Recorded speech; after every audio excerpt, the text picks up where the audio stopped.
Is Financially Fit Radio with Cory Sickles from Safe Harbor Retirement Group. When a part of your financial strategy is out of tune, your long-term goals, your retirement savings, and your legacy can all suffer. With many years of experience in the financial industry, Cory provides his clients and prospects with the information they need regarding Social Security, retirement income planning, wealth management, and much more.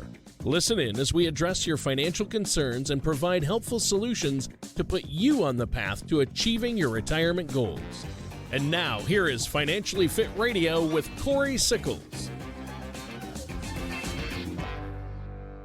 Welcome back to another episode of Financially Fit Radio. I'm Cory Sickles with Safe Harbor Retirement Group and Wealth Advisors. If you'd like more information about what you hear today, just feel free to give us a call at 614-760-0670, or you can always visit us online at safeharboroh.com. And while you're on our website, feel free to check out our radio page. You can actually watch previous episodes, as well as subscribe to our podcast on Apple Podcast, Amazon Music, Google Podcast, or Spotify. Also, feel free to watch our show on YouTube. Just type in Safe Harbor Retirement Group. You can watch the Financially Fit podcast on there, as well as watch our short videos. We're putting 3 or 4 out of those out a week on financially fit tips and other financial topics as well. Well, today we're going to talk about what do you do if all of a sudden you become an executor of an estate. I think it's something that I have a lot of clients that actually experiencing or will experience here. And I think it's a good topic of just to kind of, what should we really know and what really should we do if that does happen. So, but before we dive into that topic, let me introduce to you my co-host this week and every week, and that's Tony Shore. Tony, how are you? I'm doing great, Cory. Great to be here with you today. It's going to be a good show. I can feel it. I can feel it today. You got a good one lined up for us. But yeah, I mean, we're talking about serious stuff. Wills, trusts, estate planning, and being an executor of an estate. What you need to know as the person who's setting that up and choosing an executor, and what you need to know as an executor of a will. And many of us will be. I mean, the statistics show a lot of people out there are going to end up having to be an executor of their parents' estate or somebody's estate. So maybe a sibling, so a spouse. So that's important. And I think it's a great topic. Otherwise, I've been great, enjoying the weather. My Timberwolves haven't been doing good, though, Cory. Yeah. They were great. I thought they were unstoppable, but apparently they are. They've lost a few games now to Denver. So been following the Timberwolves in basketball. I normally don't follow basketball too much, but that's because the Wolves aren't usually in it. So until you lose 4, you're still in it. That's true. That's true. We haven't lost 4 yet. How are you doing? Doing good. It's hard to believe May is really about, it's hard to believe it's June. Yeah. It really is. Yeah. I mean, it seems like it's going really fast. The Memorial Golf Tournament's coming here to Columbus as well. Yeah. So, it's a great, great time of the year. Graduations are all happening right now. Yeah. You have all that excitement going on. Now the next part is once June rolls around here, everyone's going to start going on vacations. Yep. That's true. We have a beach vacation here planned at the end of June. So, oh, you do? Yeah. Going down to North Carolina. Yeah. But is it just you and Melissa? Or? No, we're going down with her family. Oh, nice. So we're going down to Emerald Isle down in North Carolina for a week. Oh, that's so nice. Got a house near the beach. So yeah, looking forward, to a beach vacation, a little bit of relaxation. So yeah, before the 4th. And then, so then we have some other stuff planned later in the year, later in July as well. So we have a great I know event. you have business travel going on. You've got a lot going on with meetings, and I know you love meeting with people and hearing from people. So again, I encourage our listeners to give you a call. Now, this topic today, Cory, this is a big one, essential steps for executors and how to manage your estate or choosing somebody to manage your estate. I always dread, that's my worst fear, is that I'll get picked to be the executor Oh, of a will yes. or an estate. But I'm an only child, and so my parents have already named me as I'm it for them. So Here's the first part. If especially if your parents are living, or if you're going to be an executor of someone's estate, the one thing you just need to make sure of is that they have a will. I mean, seriously, you need to make sure that they have a will, and we'll kind of go through some things, but there's a lot of things that you can do that's going to make it easier on yourself. And I think once I've had a lot of discussions with clients that experienced kind of a nightmare situation with their parents, right? And one of the things they say is, "I'm not going to put my parent, or I'm not going to put my kids through this." Right? Because if you don't do it the right way, I mean, you could be going through probate and doing all this type of, just it turns into a mess. Um, the other side that I see that upsets, I guess, a lot of the children is it's kind of like it's a secret, and they don't know really how everything is going to be divided until after their parents are passed. And the one thing and maybe every family has some dynamics, maybe some issues and things like that. But I think the more open that you can actually be with, who your beneficiaries are going to be, uh, the lot easier it's going to be on them. The last thing you want to find out is, maybe you're getting 70% and your siblings only getting 30, right? You, right, you you shouldn't be the one that has to tell the story on why. right, right, yeah, So exactly. so I think there doesn't need to lot be, just in general, there needs to be a lot better communication kind of going down the chain before it all happens. And the other part that I always see, this is one that's pretty common, Tony. And they'll say, "You know what, all my kids get along fine, and you know I don't have to worry about all this type of stuff." But I can tell you right now, when money gets involved, the relationships within the family sometimes go out the door. Yeah, and it's tough to see. I saw it firsthand, and I've mentioned this before, Corey, to you and probably on the show, but I know we've talked about this. But when my grandfather died, he had 4 children, tight knit family, lots of love, never been any issues with the family. But he passed away, and all of a sudden, it got ugly. Yeah, Yeah, and a couple of the siblings aren't speaking to each other anymore. it it's And that and it's it that could have way. been, and I see, looking back, hindsight's 2020, I can see if they'd just done more planning, they could have Yeah, avoided that. And if my grandfather had, he communicated to one of them who was the executor, but never communicated to the others what he was doing. And so that caused problems. So if you have multiple children, make sure you communicate to all of them, hey, we're making this person the executor for this reason, and you're going to get this, and we want this, and go over it with them while you're still living. That's the key, communication. You're right. yeah, and I think 'cause believe me, we have a lot of clients come in and they do all their legal work with one of our attorneys here. And what I always recommend is, hey, you did the hard work, and the hard work is you've put everything down in some type of actual document. So you know what? The and the nice part is also is normally when you're going through this, you're healthy. There's no issues with you, Right. right? So the best time to go sit down with your children and say, "Hey, man, I just did our trust. Here's our trust right here. But I just want to give you, have dinner with them and just say, here's the way.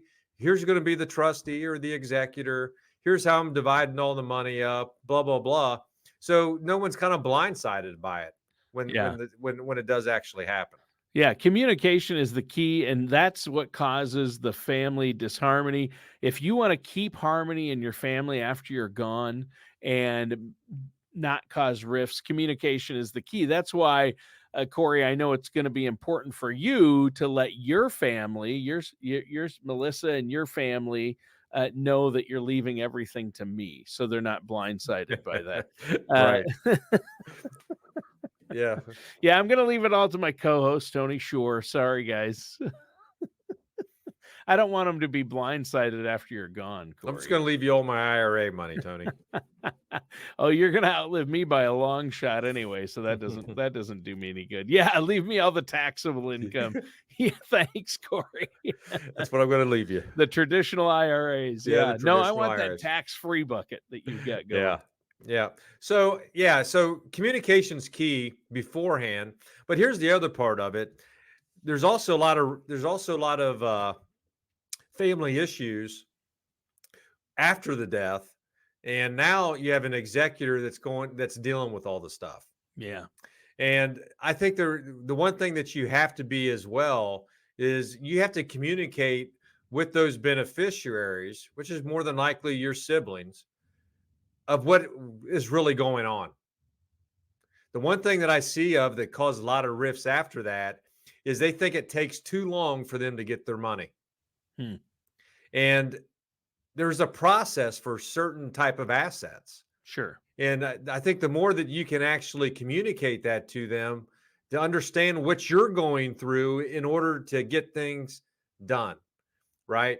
And obviously, I think one of the first things that you should do, especially if you have a financial advisor, is when someone does pass and you're going to be the executor, is to probably have a some type of meeting with your advisor and say, here's the type of accounts they have. Do you have any recommendations, or what should we kind of do, or how do we actually do things in order to get the money out of them? Mhm. Because we're going to be able to, I think, hopefully have that conversation to maybe streamline, some of the things that you're going to have to do in order to get things done.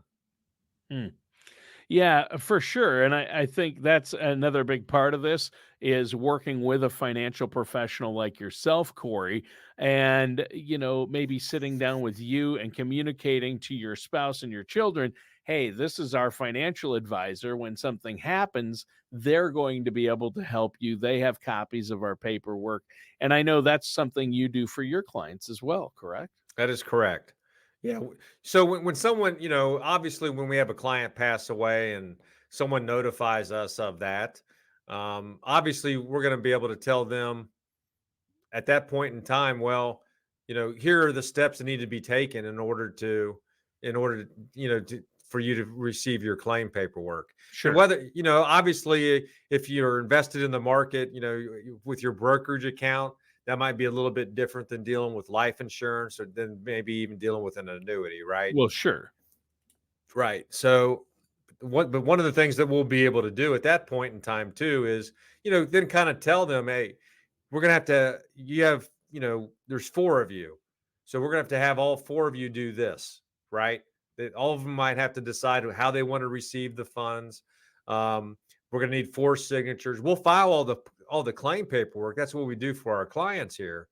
But each particular company might have a little bit of, might just work a little bit different. And obviously, if you're dealing with IRA money, I made that comment to you, but you might want to know Yeah. your options on Yeah. what do I have? Do I have to take it in lump sum, be taxed all up front? Can I actually create an inherited IRA? And which is what I would recommend. And when you do that, now you have 10 years to take the distributions out of that particular investment. Sure. And maybe you want to be able to put that in an inherited IRA, but your brother needs the money now and maybe he wants to cash it out. So both of you have different types of options in order to make all that stuff happen. And we're going to be able to sit down and of course talk to you about that. And one of the things that there's two big things that you have to know, right? One is where are all these accounts? Right, as an executor, you got to figure that out, and that's a headache for a lot of people. That was a headache for everyone involved, including myself, because I was involved for my dad, figuring that out for my grandfather. It's like he had papers from a million different life insurance accounts, and we didn't know which ones were still active or not, and we didn't know anything about where these accounts were at. Right. You have life insurance. You might have annuities. You might have bank accounts. There's so many times I've seen Tony where, one of the clients, he just loves being able to get those good CD rates, and he'll have 7 or 8 accounts at different places, or if I do a CD there, they're going to give me an extra $500. But you need to make sure that you understand where all of this information is, Yeah. right? A good And place to store it is an online safety deposit box. It's like a safety deposit box, but it's online where all that information can be stored, right? You have a tool like that, right? yeah, we have our generational vault where our clients can It's put awesome. all this information online. But here's the nice part about it. They can also, if they wanted to, give access to let their executor have access to this as well. Hmm. So if all that information is current with accountant, it doesn't have to necessarily have balance numbers or anything like that. The main thing is the name and the account number, Right. right? Because at that point in time, if someone does pass, we're going to have a death certificate, and you're going to have a form that says you're the executor of the estate. Now, here's where that gets into issues, and that is, Tony, if you actually don't have any type of um, document or will that says you're going to be the executor. Now all this stuff has to go through probate, and it's a whole different ordeal in Yeah. order to get to where you want to be able to get to have access to make decisions on these type of accounts. Sure. So hopefully you do have access to all that as well, which is why it's so important to be able to have a will. Obviously, one of the first things you need to do when we start talking about financial accounts is you have to have death certificates. Right. So if you have a good idea of how many financial accounts they have for different companies, that's going to give you a good sense on how many death certificates you have. Most of my clients probably get somewhere between 5 to 10 of them, You because can some never take have too many originals. though, Right. because Some you take need originals, some take copies. a lot of Uh, places will only take originals. that's exactly right. Well, I think they got 10 for my grandfather, and they were gone right away. We ended up needing like 14 originals. I mean, between the 4 kids and all his accounts and everything, and Verizon, he has a Verizon tower on his land, and Yep. we had to send them an original copy, and we didn't have one, so we had to go get another one. So it's better to have too many than not enough, right? I mean, that's always the case, right? Yeah. Um, I don't even know what they cost. $20, $10, Yeah. something like that. Yeah. Um, I and mean, you can then- always go back and get more, but usually, like the funeral home, a lot of times, if you're working with a funeral home, they'll help you get death certificates as well. yeah, Yeah. exactly right. Yeah. So anyway, that obviously that's one thing that you need to be able to make sure of is, in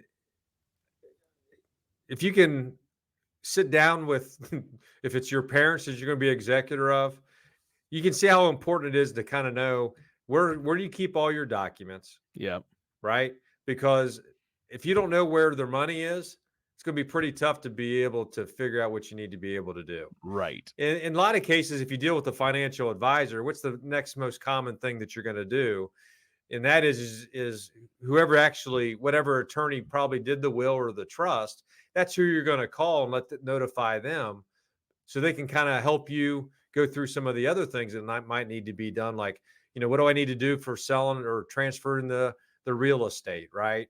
Or changing the car titles. So there's going to be other things that you're going to want to be able to do as well, to be able to at least have control of it so you can actually sell it. Yeah. And I know you work alongside, you help your clients, and if they don't have a good one, I know you work with estate planning attorneys to help your clients with this, right? Yeah, yeah. Obviously, we have estate planning attorneys. The other thing was we also have, our clients have access to a CPA as well. One Yeah. thing you have to realize is when someone passes, being the executor, you are going to have to file taxes. Yeah. So you're going to have to gather all that information and make sure you have all that before you can actually close the estate out. Oh, that's a big one that a lot of people probably don't think about is they're going to have to pay taxes. Now, will they have to, the executor will have to take care of paying their other bills too, right? Exactly right. You want to make sure that you're closing all the credit card accounts, Right. and the one thing that you don't want to make necessarily close so quick is like bank accounts, for example. You might get some checks that filter in. You need to make sure you're depositing them in there as Yep. well. So you can't be too jumpy where you're just closing everything. But bank accounts is something because checks do filter in. I don't think a lot of people True. realize that. Yeah. If you pass away, you might get a check from your insurance company on your auto because you have to call them and tell them that they passed away. They're going to cancel your auto, right? So homeowners, I mean, there's all kind of insurance that potentially that you're going to be able to have some checks come in. And obviously, if you worked, for example, you might get that last check, coming in via mail as well, maybe not direct deposited.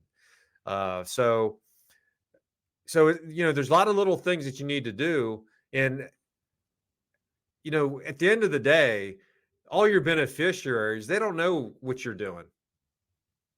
The only thing they care about is, well, I'm supposed to be getting 25% of whatever this is. And believe me, they're going to probably think it's more than you think. Right. Right. Right. Yeah. Right. And then For sure. if you don't communicate with them, that's where the tension is going to come within the family because they don't know everything that you're doing behind the scenes to make all this stuff happen because they've never been probably an executor of an estate. They Right. don't know any of that. They probably think, well, mom and dad had everything fine tuned. I should be able to get this money pretty quick. And that's not the way it really works. So again, communication's key before and communication's key even after someone passes to keep all those beneficiaries informed of actually what's taking place. And, most times I believe we start talking about like Social Security, for example, pensions, they're going to have to be notified. They're going to have to be notified that someone passed away because A, the pensions might stop, or B, maybe there's a beneficiary form that they'll send to you as well that you'll have to complete. So, there's things there that you also have to, be able to take care of as well. Any kind of income coming in or any type of payments going out, you're going to have to make sure that you do close those accounts as you deem necessary as well. Yeah. Yeah, the accounts, managing all that, the bills, the financial accounts, knowing where the passwords are and copies of all the important papers. That's another reason why the generational vault, which you offer to your clients and people you work with at no charge. My wife and I love the generational vault. We can upload everything from copies of all our important papers and powers of attorney, wills, trusts, to our live financial documents, insurance papers, and even photos, and maybe leave a video for your loved ones to watch after you're gone. You can leave it all in the generational vault, and there's different levels of security. You can put stuff in a folder that everyone can access, keep stuff in a folder that only, the executor will have access to, and I think that makes perfect sense. Yeah, I mean the whole design of the vault, Tony, is to be able to have everything in one place. Yeah. So while you're living, you can see what your net worth is. You can store all your documents as well. But more importantly, it's going to make it easier if something does happen to you for your executor, your trustee to just kind of know what you have and where it is. Right. That's probably the most difficult thing to be able to do. Just like you were saying, they have all kinds of life insurance policies out there. I mean, hopefully, I've hopefully they don't have money stashed throughout the house. So then you Yeah. got to be careful about what you throw out. You got Yeah. to you have to go through everything to make sure that they didn't put it in that, Betty Crocker's old Yeah. cookbook. Well, I'll tell you what, when we went through my grandfather's house, who died at 101, Grandpa Bob was 101 when he died. They said, "Oh no, he doesn't keep cash." And people, everybody said Grandpa didn't keep much cash around. But here and there, when we added it all up, there was about $2,000 worth of cash. It wasn't all just piled together someplace. It Right. was all over the place. Yeah. There was cash in cards in the desk. There was cash in the back of a drawer. So, there's about 2 grand, which isn't much, Right. but you never know. Some people have a safe with some cash in it. Yep. They could have a lot of money. He did not have a lot, but 2 grand is way more than we thought. We thought, oh, Sure. there might be $50 or Yep. $100, but $2,000, Yeah. it's like, it adds up.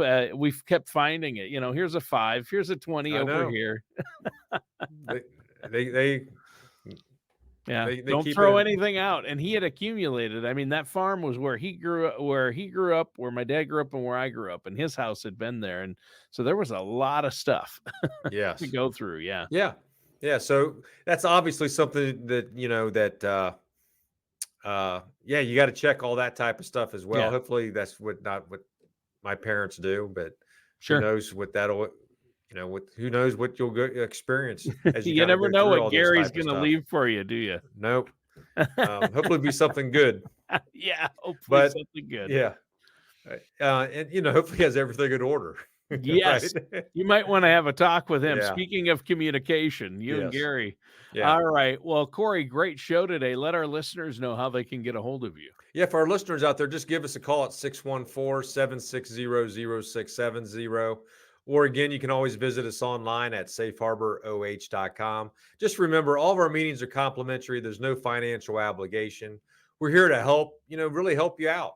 Whether you're trying to build an income plan or whether you're trying to be an executor or a trustee of an estate as well. So again, our phone number is 614-760-0670. Or you can always visit us online at safeharboroh.com. All right. Thanks, Cory. And listeners, that does it for today's episode of Financially Fit Radio with our host, Cory Sickles. Thank you for listening to Financially Fit Radio. Don't pay too much for taxes or retire without a sound income plan. For more information, contact Cory Sickles at Safe Harbor Retirement Group.